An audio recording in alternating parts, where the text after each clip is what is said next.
Sozinha no seu quarto, sentada na sua cadeira de balanço e enrolada no seu chale, a velha Bibiana espera. Mas guerra para ela não é novidade. Tudo isso já aconteceu antes, muitas vezes. Viu guerras e revoluções sem conta e sempre ficou esperando. Primeiro, quando menina, esperou o pai, depois o marido. Criou o filho e um dia o filho também foi para a guerra. Viu o neto crescer e agora Licurgo está também na guerra. Houve um tempo em que ela nem mais tirava o luto do corpo. Era morte de parente em cima de morte de parente. Guerra sobre guerra. Revolução sobre revolução. Como o tempo custa a passar quando a gente espera. Principalmente quando venta. Parece que o vento maneia o tempo. Essa passagem, extraída do primeiro fragmento de O Sobrado, apresenta ao leitor um panorama daquilo que ganhará forma nas 628 páginas de O Tempo e o Vento, O Continente, de Érico Veríssimo, grande clássico modernista brasileiro que faz parte da lista dos 100 livros essenciais da literatura brasileira, segundo a revista Bravo, e um dos meus livros favoritos da vida, sobre o qual bateremos um longo papo logo depois da vinheta. Eu sou Diego Cardoso e você está no canal Cultura e Ação.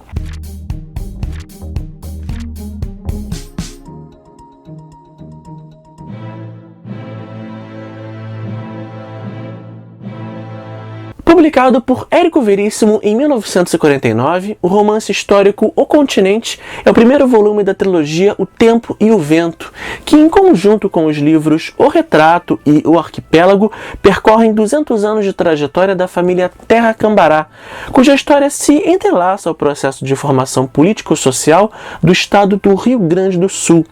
Obra essa que é considerada a saga mais famosa da literatura brasileira, resultado de mais de 10 anos de trabalho do autor. O Continente percorre 150 anos de história do Rio Grande do Sul e do Brasil, acompanhando a formação da família Terra Cambará desde suas origens, no tempo das missões jesuíticas em 1745, até alcançar o final da Revolução Federalista de 1895, tendo como epicentro o fictício povoado de Santa Fé. Esse é o volume mais conhecido de toda a saga, adaptado em mais de uma ocasião para a TV e o cinema, e por onde transitam seus personagens mais marcantes e inesquecíveis, como Ana Terra, Capitão Rodrigo Cambará e Bibiana Terra Cambará. E em certos dias em que o minuano soprava, enrolada num chale e pedalando na roca, Bibiana pensava na avó, que costumava dizer-lhe que o destino das mulheres da família era fiar, chorar e esperar. O Continente apresenta uma narrativa não linear em terceira pessoa, dividida em capítulos que formam unidades autônomas, funcionando como novelas, que, reunidas, percorrem gerações da família Terra Cambará.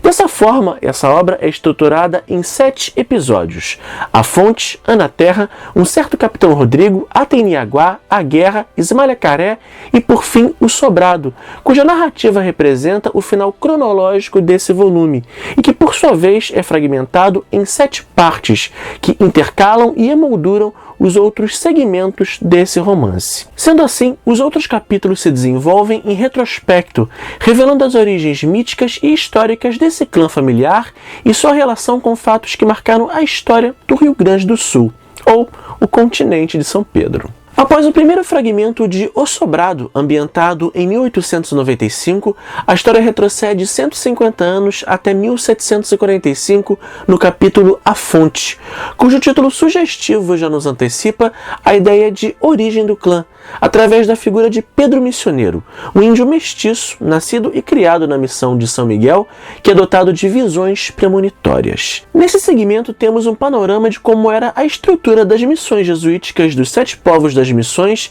e da Guerra Guaranítica, ou Guerra dos 7 Povos, que colocou em lados opostos índios e missioneiros contra as tropas portuguesas e espanholas em consequência da assinatura do Tratado de Madrid. É aqui também que surge o famoso punhal de prata, herdado por Pedro do padre Alonso e que a partir daí passa a acompanhar cada geração de homens da família Terra Cambará. 3 meses depois, quando os exércitos dos 7 povos já haviam sido completamente desbaratados numa batalha campal e os habitantes do povo de Alonso, desesperados, prendiam fogo à catedral e às casas para que elas não caíssem inatas nas mãos do inimigo vitorioso que se aproximava, Pedro montou num cavalo baio e, levando consigo apenas a roupa do corpo, a xirimia e o punhal de prata, fugiu a todo galope na direção do grande rio. Um salto temporal lança essa história ao ano de 1775, ainda no tempo dos pioneiros, no capítulo Ana Terra, que se estende até 1810. Acompanhamos aqui a família Terra, formada por Maneco, Henriqueta e os filhos Ana, Horácio e Antônio, que vivem isolados numa casa simples, sobrevivendo da agricultura e da pecuária numa região disputada por luso-brasileiros e espanhóis. É dentro desse contexto que ressurge já adulto Pedro Missioneiro. Ferido, ele é acolhido pelos Terra, mas em pouco tempo acaba se envolvendo com Ana e a engravida, motivo pelo qual é assassinado pelos irmãos da jovem a mando do pai. O tempo passa e um trágico evento muda o curso do destino de Ana Terra, que ao lado do filho, também chamado Pedro, deixa para trás a região e segue para o local onde está nascendo o povoado de Santa Fé, onde o jovem cresce e toma parte da guerra contra os espanhóis ao lado do manda-chuva local, Ricardo Amaral, enquanto Ana suporta o destino das mulheres de seu tempo: esperar e trabalhar. Quando um novo inverno chegou e o minuano começou a soprar, ela o recebeu como a um velho amigo resmungão, que gemendo cruzava por seu rancho sem parar e seguia campo fora. Ana Terra estava de tal maneira habituada ao vento que até parecia entender o que ele dizia. E nas noites de ventania, ela pensava principalmente em sepulturas e naqueles que tinham ido para o outro mundo. Era como se eles chegassem um por um e ficassem ao redor dela, contando casos e perguntando pelos vivos. Era por isso que, muito mais tarde, sendo já mulher feita, Bibiana ouvia a avó dizer quando ventava: noite de vento, noite dos mortos. O terceiro episódio de O Continente, um certo Capitão Rodrigo, que percorre o lapso temporal de 1828 a 1836, é um dos segmentos mais importantes desse livro, pois é justamente nele em que as famílias Terra e Cambará finalmente se encontram. Tudo começa com a espalhafatosa chegada à vila de Santa Fé de um veterano de guerra, o Capitão Rodrigo Cambará. Seu jeito carismático logo conquista a amizade do soturno Juvenal Terra, além do amor de sua irmã, a jovem Bibiana, que juntos formam o clã Terra Cambará.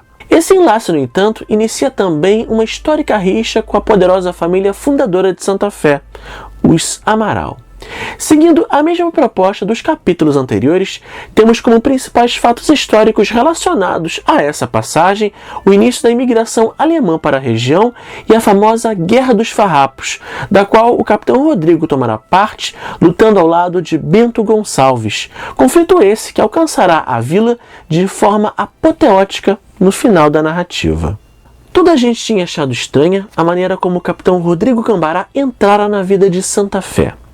Apeou na frente da venda do Nicolau, amarrou a alazão no tronco de um cinamomo, entrou arrastando as esporas, batendo na coxa direita com o rebenque e foi logo gritando, assim, com ar de velho conhecido: Buenas e me espalho, nos pequenos do de prancha e nos grandes do de talho. A história agora avança 6 anos no tempo até 1845 no segmento Ateniaguá.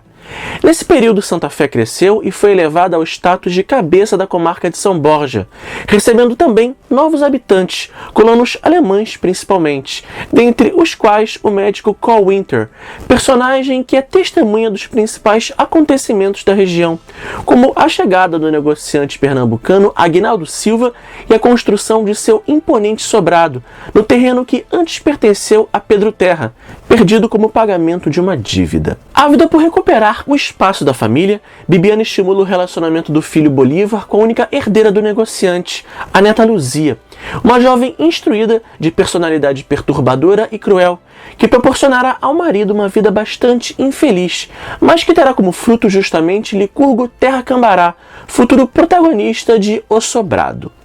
Como principal fato histórico relacionado a esse capítulo, temos a epidemia de cólera em Porto Alegre no ano de 1855, que dizimou cerca de 10% da população local. O título desse segmento merece um destaque porque faz referência à lenda gaúcha da Princesa Moura, que foi transformada em lagartixa com cabeça de diamante, dona de grande beleza e personalidade sádica, personificada na figura de Luzia Silva, em alusão simbólica à sua personalidade igualmente sádica e volúvel. A vasta sala de visitas estava muito clara de sol, e Cole notou que o reflexo tricolor da bandeirola de uma das janelas tingia a face e o pescoço de Luzia. Uma estigmatizada, fantasiou ele. Achou-a perversamente linda. Estava ela sentada no sofá ao lado do noivo, vestida de crinolina verde, de saia muito rodada com aplicações de renda. Tinha cravado nos cabelos de um castanho profundo, grande pente em forma de leque, no centro do qual faiscava um brilhante. Winter pensou imediatamente na bela e jovem bruxa moura que o diabo, segundo a lenda que percorria pela província, transformara numa lagartixa cuja cabeça consistia numa pedra preciosa de brilho ofuscante. Como era mesmo o nome do animal? Teniaguá. Já os fatos que acompanhamos no 5º episódio desse livro, A Guerra, ocorrem 14 anos após o final de Ateniaguá, tendo início no mesmo dia em que chega a Santa Fé a notícia do fim da Guerra do Paraguai, em 1869. O capítulo explora o impacto material e humano desse conflito para a vila, além de seus efeitos na vida dos homens que estão dela regressando. É interessante observar que o título desse segmento possui dupla referência. A primeira é uma evidente alusão histórica à Guerra do Paraguai. Já a segunda é a silenciosa guerra interna do Sobrado, travada entre Bibiana e Luzia, que disputam o domínio da casa e a posse do ainda jovem licurgo Terra Cambará, questão acirrada principalmente após os trágicos eventos do final do capítulo anterior. Mas apesar de interessante, esse episódio não apresenta fatos particularmente marcantes, servindo mais para o leitor acompanhar a evolução dos personagens introduzidos em Ateniaguá, além de estreitar a ponte com o Sobrado. Os gemidos de Luzia tinham cessado. Bibiana entrou no próprio quarto, despiu-se lentamente, enfiou o camisolão de dormir e estendeu-se na cama. O bom mesmo seria dormir logo sem pensar, porque seus pensamentos sempre eram maus e tristes. Revolveu-se na cama inquieta e por algum tempo ficou escutando o silêncio. Diziam que a guerra estava por terminar. Era questão de meses, ou talvez até de semanas. Mas, fosse como fosse, quando terminasse a guerra contra Solano Lopes, a outra guerra ia continuar feroz ali no Sobrado. Chegamos então ao penúltimo segmento, Ismalhacaré. É junho de 1884 e Santa Fé foi elevada ao status de cidade. A rixa entre os Amaral e os Terra Cambará foi intensificada após Licurgo fundar na região um clube republicano e aderir fervorosamente ao movimento abolicionista. A tensão entre os dois lados agora é medida publicamente através de dois periódicos: o Arauto, controlado pela família Amaral, e o Democrata, apoiado pelos Terra Cambará. Já o título desse episódio representa o nome de uma amante que Licurgo mantinha até o seu casamento e que foi pivô de diversos conflitos com a avó Bibiana, uma personagem que, curiosamente, somente surge na reta final dessa história. O Democrata. Entre as comemorações mais significativas do dia de amanhã, além do Te Deum, encontra-se a festa que o nosso correligionário, o cidadão Licurgo Cambará, realizará na sua residência e durante a qual, num gesto que deve ser imitado por todos os bons brasileiros, dará carta de manumissão a todos os seus escravos. Na mesma ocasião, 19 outros cativos, cuja liberdade foi comprada a seus senhores a peso de ouro, com dinheiro da caixa do nosso clube, coletado especialmente para esse fim, serão igualmente manumitidos. Haverá danças nas salas do Sobrado e fandango no seu quintal, onde se acenderão fogueiras em homenagem ao santo do dia.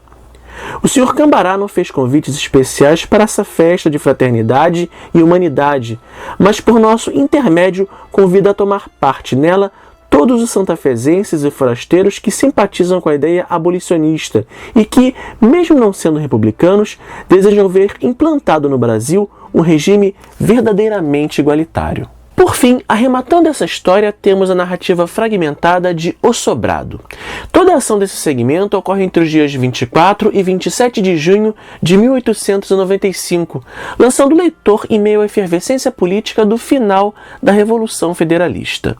O republicano Licurgo Cambará é agora intendente de Santa Fé e se encontra sitiado no Sobrado ao lado da família e aliados, cercados pelas forças dos Maragatos liderados pela família Amaral, que insistem no cerco mesmo diante da iminente derrota federalista. Enquanto resistem no Sobrado, os Terra Cambará e seus homens passam graves necessidades com a falta de água, alimentação e, principalmente, cuidados médicos. Toda a tensão que cerca esse segmento é elevada pela constante interrupção da narrativa e sua disposição interposta entre os episódios do passado instigam a curiosidade do leitor sobre o desfecho dessa história. O vento uiva fazendo matraquear as vidraças. Bibiana Terra Cambará sorri, leva o indicador aos lábios como a pedir silêncio e, estendendo a mão na direção da janela, sussurra. Está ouvindo? Ao final de cada segmento do passado cronológico da trama, encontramos pequenas passagens intermediárias, intermédios apresentados em itálico e cujas narrativas se relacionam ou ampliam a ação central desse livro.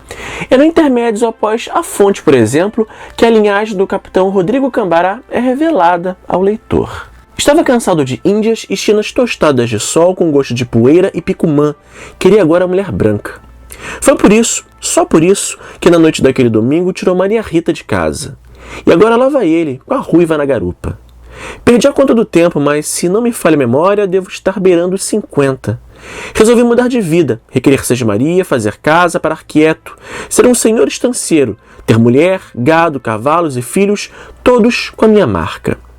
Chico Rodrigues olha para uma árvore forte à beira da estrada e pensa: de hoje em diante vou me chamar Chico Cambará. Bom, gente, após esse extenso apanhado sobre cada segmento de um continente, quero bater um papo com vocês sobre alguns aspectos que me chamaram a atenção no decorrer dessa leitura. O primeiro e principal deles são as funções masculina e feminina nessa história. Como é de se esperar em um romance histórico ambientado entre o final do século XVIII e o século XIX, os personagens masculinos são os principais protagonistas da ação, construídos à imagem e semelhança do ideal gaúcho daquele período, homens valentes e machistas. Porém, são as mulheres nessa sociedade patriarcal que ocupam os papéis mais antológicos dessa narrativa. Personagens fortes, determinadas, que por vezes rompem com as expectativas de seu sexo, como Ana Terra e Bibiana Terra Cambará. Ana Terra é de longe a minha personagem preferida nesse livro, uma mulher de personalidade marcante e forte, que mesmo criada sob a régua patriarcal de Maneco Terra, aspirava outro tipo de vida, se tornando talvez uma das primeiras protagonistas femininas a denunciar, sem ares panfletários, a opressão da mulher na sociedade brasileira. Ao chegar a Santa Fé, livre da sujeição masculina, ela pode finalmente fazer suas próprias escolhas, se tornando a primeira grande figura matriarcal do clã, sempre questionando a cena das mulheres daquele tempo. No inverno de 1806, Ana ajudou a trazer para o mundo seu segundo neto, uma menina que recebeu o nome de Bibiana. Ao ver-lhe o sexo, a avó resmungou: mais uma escrava, e atirou a tesoura em cima da mesa num gesto de raiva e ao mesmo tempo de alegria. Ampliando o conceito de que as gerações mais jovens repetem as anteriores, Bibiana herda duplamente o nome da avó Ana Terra. Afinal, ela é Ana duas vezes, Bibiana, e não apenas no nome. Desde jovem já demonstra personalidade e determinação ao contrariar as expectativas femininas daquele período, recusando um casamento de conveniência com Bento Amaral, para seguir seus próprios desejos e sentimentos. Refazendo os mesmos passos da avó, ela se apaixona por um forasteiro, o capitão Rodrigo Cambará, de quem se torna viúva ainda jovem, e assim como Ana Terra assume a sina de assegurar a continuidade da família, criando sozinha seus filhos. A partir desse ponto, o matriarcado de Bibiana se estende por toda a narrativa de O Continente, sendo confrontado apenas por sua nora, Luzia Silva Cambará, em uma disputa interna no Sobrado que será decisiva para o futuro dos Terra Cambará. Entre os homens dessa história, o excêntrico Dr. Cowinter, introduzido em Ateniaguá, é sem dúvidas o meu preferido. Um personagem que lança a narrativa uma perspectiva estrangeira, revelando peculiaridades do comportamento da sociedade rio-grandense do final do século XIX. Já o icônico capitão Rodrigo Cambará é um personagem que desperta o fascínio e a raiva do leitor. Ele é admirável por sua personalidade extrovertida e pelos pensamentos anarquistas e libertários que o tornam um tanto progressista frente aos homens comuns daquele período. Mas é impossível ignorar a conduta machista do personagem, especialmente diante da humilhação pública que ele faz Bibiana passar com seu comportamento libertino e egoísta. Porém, de todas as figuras masculinas, nenhuma alimentou tanto a minha revolta e indiferença quanto o Licurgo Cambará. Não que Érico Veríssimo tenha se esforçado para despertar a empatia do leitor pelo personagem. Ao contrário, sua frieza, somada à conduta machista e conquistadora, só tendem a afastar aqueles menos tolerantes a tipos como esse, capazes até de tomar uma mulher à força. Atenção! O trecho que eu vou ler a seguir possui conteúdo sensível sobre violência sexual. Começaram a desejar violentamente a rapariga desde o dia em que a vira pela primeira vez no rancho dos Carés, no fundo de uma das invernadas do Angico. E certa manhã, após longo assédio, muitos negaceios e engodos, conseguira levá-la para o mato. Nos últimos momentos, porém, tivera de pegá-la à força, e desses minutos agitados e resfolgantes de luta corporal, lhe haviam ficado lembranças meio confusas e perturbadoras. O desejo, que, exacerbado pela longa espera e pela resistência de Ismália, se havia transformado numa fúria quase homicida. Os gritos da chinoca, primeiro de protesto e finalmente de dor. Os guinchos dos bugios que, empoleirados nas árvores e excitados pela cena, haviam rompido numa gritaria endoidecedora. Outro aspecto que me chamou a atenção nesse livro foi a curiosa simbologia envolvendo elementos e objetos que transcendem o tempo, se mantendo presentes na narrativa geração após geração, como lembretes e testemunhas do passado do clã, como é o caso da tesoura que pertenceu a Henriqueta Terra, utilizado para cortar o cordão umbilical do filho de Ana e que mais tarde passaria às outras mulheres da família, como símbolo da renovação da vida no clã. Há ainda o punhal que Pedro Missioneiro herdou do padre Alonso e que passa pelas mãos dos descendentes masculinos da família Terra Cambará. Um elemento de guerra e espécie de lembrete da cena dos homens desse clã que morreram em conflitos. Além disso, outro forte elemento simbólico em O Tempo e o Vento é a famosa figueira, localizada na Praça da Matriz de Santa Fé, testemunha constante da passagem do tempo e da evolução da região. Analisando o enredo proposto em O Continente, eu acho que fica evidente a crítica que o pacifista Érico Veríssimo direciona à guerra ao realizar essa releitura desmistificadora da história do Rio Grande do Sul, onde personalidades históricas como Rafael Pinto Bandeira, Sepete Ajaru e Bento Gonçalves, por exemplo, transitam entre personagens e aventuras fictícias, vistos pela ótica do homem comum, permitindo o confronto e a problematização de suas motivações e feitos heróicos, o que torna a história como a conhecemos nos livros bem mais humana e tangível que a idealizada versão oficial. O autor confere às mulheres nesse livro a função de representar seu pensamento anti-guerra, exaltando o heroísmo feminino que ganha forma tão ou mais representativa que o masculino em O Continente. Enquanto as mulheres geram e defendem a vida, os homens a destroem peleando em suas guerras, cabendo ao final às mulheres, enquanto símbolo de permanência, guardar e transmitir as histórias e memórias de seus homens mortos para as novas gerações. Aqui, a mulher representa o tempo, que fixa raízes, enquanto o homem é como o vento, conquistador e passageiro. Essa ideia é reforçada pelo próprio sobrenome familiar que se forma no decorrer dessa história, os Terra Cambará. Cambará é uma espécie de árvore resistente muito comum em diversas regiões do país, inclusive no sul. E como se sabe, uma árvore, para ser germinada, necessita de terra onde sua semente possa se fixar e desenvolver. Terra e Cambará, portanto, se complementam, estão predestinados a se unirem. Afinal, o que seria da Cambará se não houvesse terra para ela fincar suas raízes? O Tempo e o Vento, o Continente, já foi adaptado em diversas ocasiões para o cinema, teatro e televisão. A primeira delas foi no filme O Sobrado, de 1956. Depois vieram a novela O Tempo e o Vento, da TV Excelsior, de 1967, e os filmes Um Certo Capitão Rodrigo, de 1971, Ana Terra, de 1972, e mais recentemente O Tempo e o Vento, de 2013.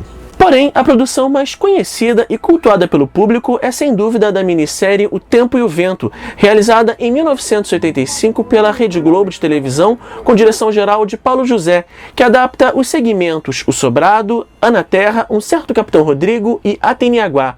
Esse último, curiosamente não incluída, aqui nessa edição lançada em DVD pela Som Livre. Mas o fato é que nenhuma dessas adaptações é totalmente fiel ao texto de Érico Veríssimo. Umas mais, outras menos, claro, mas os segmentos A Guerra e Ismalhacaré foram totalmente ignorados em todas essas versões. Bom, gente, e antes de finalizar eu quero destacar que ao final desse volume vocês encontram uma cronologia que relaciona fatos históricos aos acontecimentos ficcionais do continente e a própria biografia do autor Érico Veríssimo, que permitem ao leitor visualizar o cenário real por trás dessa obra.